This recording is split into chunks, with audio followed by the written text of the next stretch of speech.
Welcome, everybody, to the latest installment of MSP Business School. I'm Brian Doyle, and with me today, as always, are my gracious co-hosts who were nice enough to accommodate me this morning, but that's a whole other story. Tim McNeil and Rob Rogers. What's going on, guys? How you doing?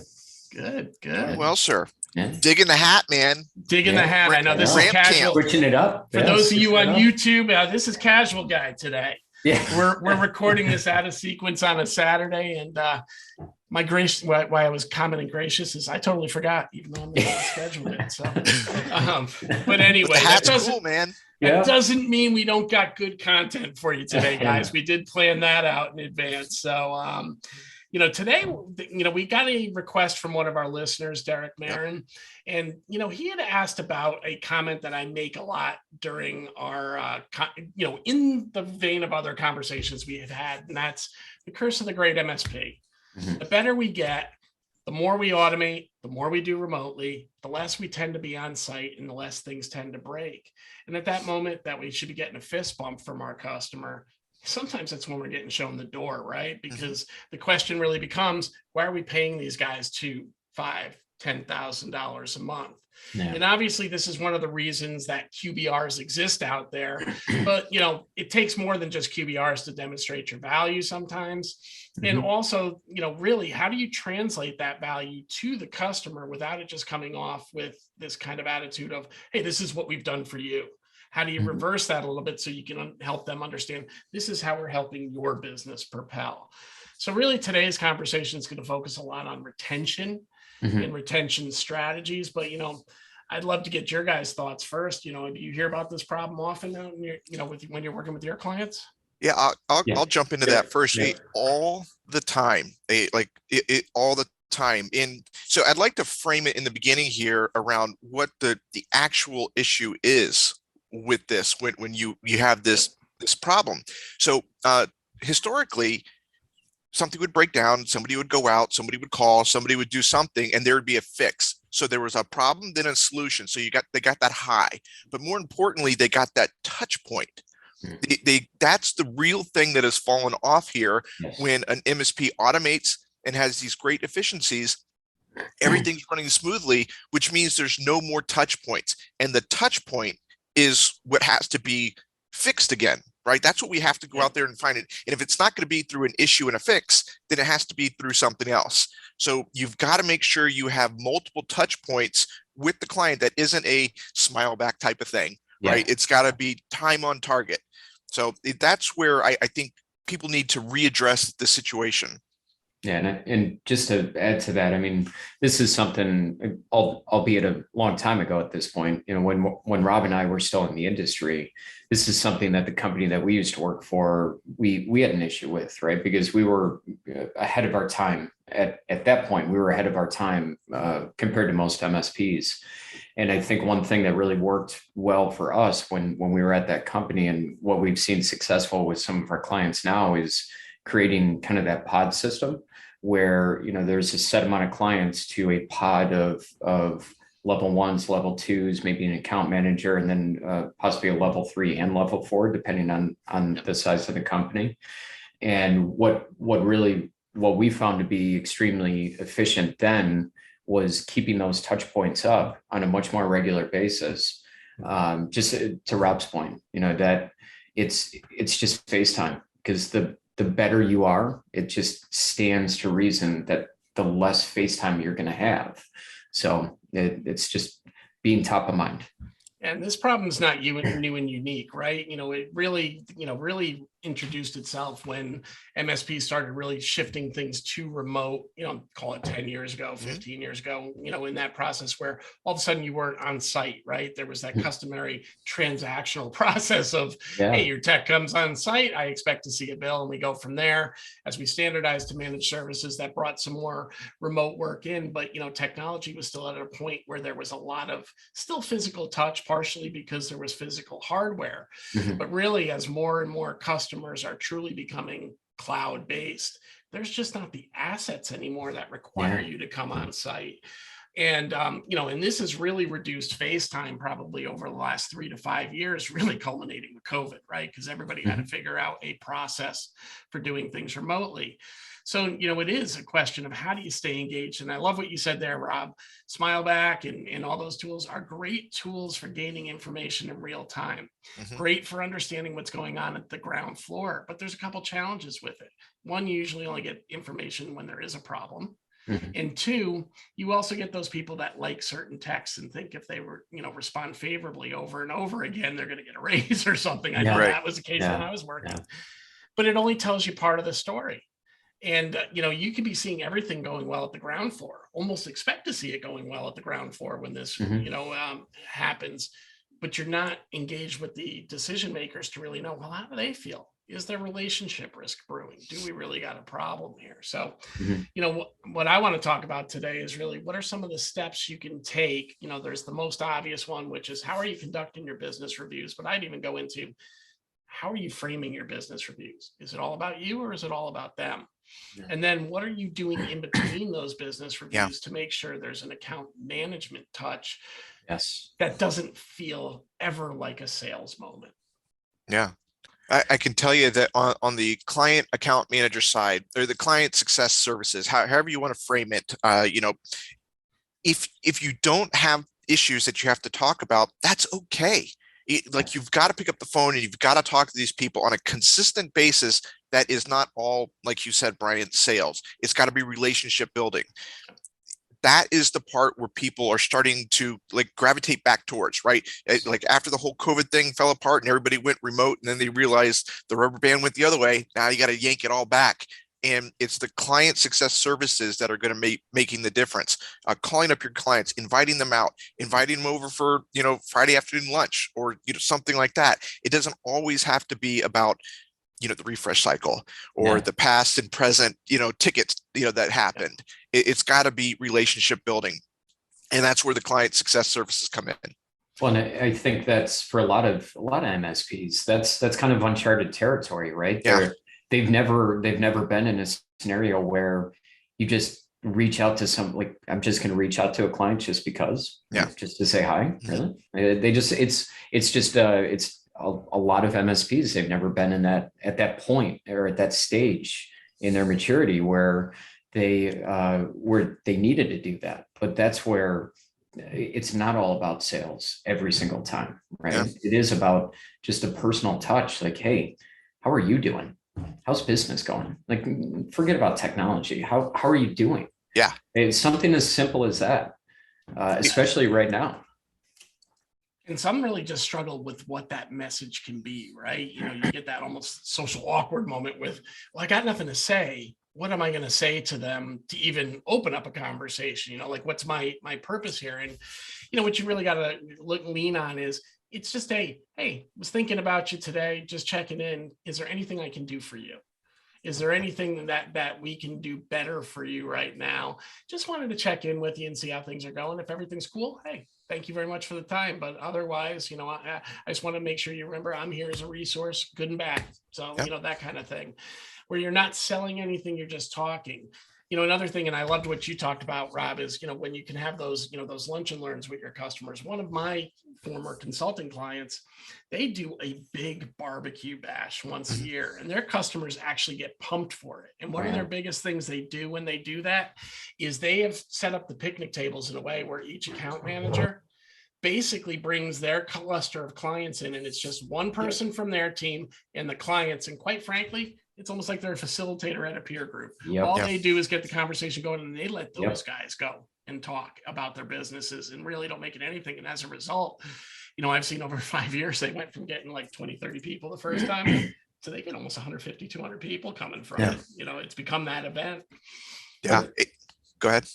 I was just going to say, it's funny, Rob and I, this is something that Rob and I have talked about recently, actually, about how, we've got a segment of clients that they've done a really nice job of having monthly events. And in some way, shape, or form, it doesn't have to be a blowout every single month where every single client's there, but whether it's just team building, maybe it's just a MSP, your company event, or or mixing in some client appreciation events.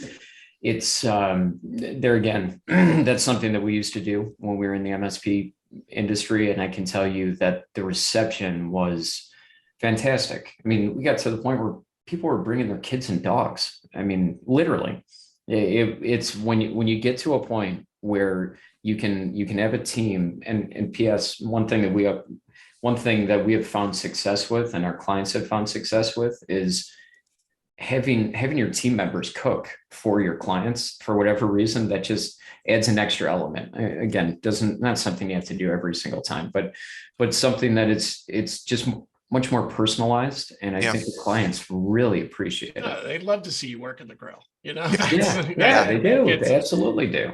Yeah, we found the best attendance is on a Thursday, not a Friday.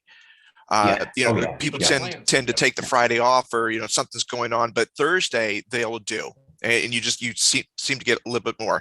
But here's one thing that I've always noticed, and I try and tell my clients: you prospect when they're a prospect, you're sending them out case studies, you're sending them out little direct mail, you're sending them out all these, hey, I saw this article and I thought of you. Why does that stop when they become a client? It should not stop. You should still be sending, if you see an article in your business journal that, you should be sending those things out to your clients as well. Hey, I saw this and I thought of you. You got to keep those touch points going. Just because they became a client doesn't mean you stop, No, that's great, Rob. And and it's a good way to segue into one of the tactical steps, because while we do talk about those big customer events, not all MSPs are sized right where they can do that, or have a strong enough client base where that would even be as interactive, right? But there are those small steps we can take every single day. You're absolutely right. During the sales process, we're doing all kinds of stuff to make that acquisition. Once we get that customer, it's almost like, we got them. Yeah. They're on recurring revenue now. Game on. The next one, right? That kind of thing. And taking those small steps are huge. Another thing, and I'm starting to incorporate this into my customer success as well, is just periodically send them a quick personalized video. Quick, short, to the point, 30 seconds. If you don't want to pick up and make phone calls and make the chat chase, just send out a quick video. Hey, was thinking about your, what you guys are up to. Just wanted to let you know I'm here. Hey, I don't know if you've been thinking about this, and maybe you do got something topical that has nothing to do with your product or your MSP that you can share with them. That and boom, 30 seconds, 45 seconds, send it out, go to the next one. You can pretty much touch all your customers, I bet you, in a morning with short recordings. And I'm sure that once a month, they're going to get in the habit. You're going to start seeing people coming back to you going, hey, I'm not getting that monthly, whatever. Yeah. Yep. Absolutely. To be clear, don't send out an aspirin campaign to your clients. Don't do it. Skip that one. Skip that one. One of the other things that we find valuable is ensuring that all your employees put your clients in a Google alert. Right, all your clients have to be in a Google alert tied to your inbox. So in case something happens with either your contacts or the client, you get that Google alert immediately, and you know how to react. And it just pops into your inbox, and and you can do something about it. So all the things that we used to do for prospecting, we have to now also do for our clients. Especially when we're super successful, we've got to be on top of our game on the touch points, because remember, our touch points went away when there's no end. Right, when we solve some issue over and over and over, and they build that relationship with the level 1 or the level 2, and those things start to diminish a little bit, you got to make sure you're hitting those touch points in other ways. And a lot of it is through the old prospecting mindset. Well, I think another thing that it can come back to is, look, the industry as a whole is becoming much more mature. Right. And we've talked about this in the past. Digital natives and manager seats now, right? Yeah. Like, it's just having good customer service. We speak in English. We can respond in an hour. Like, that's not good enough anymore. So like there are more companies out there who are going to be knocking on your door, who are going to be much more advanced in how they approach their prospecting. So it's more important now than ever to be doing the same thing with your client base. Yeah, I mean, we talk about that trusted advisor role that we all want to assume, right? And that's if you truly are the trusted advisor, this challenge that we're talking about, the curse of the great MSP, won't really happen to you if you're in that seat, because you're constantly delivering value, like you're saying, Timmy, what you're saying, Rob, there. I want to shift gears a little bit, because we've kind of talked about kind of some of that tactical upkeep and get into the business review itself, right? Mhm. You've got to have a plan when you're going out to your business review. Why are you doing this? If you're doing it as a check the box exercise, it's going to come off as a check the box exercise. I hear all the time from the customers that I work with that are coming into VCIO Toolbox, and even some of those that have been using it, I can't get people to come and attend the meeting. And I always say to them, who normally attends the meeting? And what are you bringing of value to each one of them that's going to help them perform their duties better, or at least help them perform their duties with more information? If you're just coming up to that meeting, showing up and throwing up your performance stats, your tickets you closed, if your roadmap consists of nothing except refresh cycles and life cycle, tracking, you're going to lose your customer very quick on that. First time, it'll be exciting. Never seen this before. Second time, great. We're still on track. Third time, what's in it for me? Right. And that's when you're going to start losing audience or not be able to get out in front of them. And if you can't get out in front of your customer without there being a problem, you're already in a risk position. Yeah. So, how are you going to frame this? One of the easiest things to do, and it's so just natural conversationally, but yet it's sometimes like a big light bulb when I'm working with people, is ask them where they want to go with their business. What are they trying to do? Period. Forget about technology for a minute. What do you guys do here?